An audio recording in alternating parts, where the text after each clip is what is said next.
Nasabat ng Bureau of Customs, Port of Clark, Philippine Drug Enforcement Agency, ang Customs Anti-Illegal Drug Task Force, X-Ray Inspection Project, Enforcement and Security Service at Customs Intelligence and Investigation Service ang mahigit 8,000 gramo ng iligal na droga.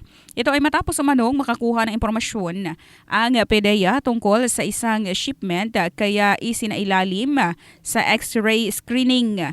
Nadiskubre ang 8 brown heat sealed plastics na unang idineklarang dry food na dumating noong December 17 mula sa California, USA. Ayon sa BOC Clark, base sa laboratory analysis na kumpirmang ito ay naglalaman ng shabu na nagkakahalaga ng mahigit 56 million pesos. Samantala sa isinagawang control delivery operation sa Cavite kamakailan ay naaresto ang lalaking claimant.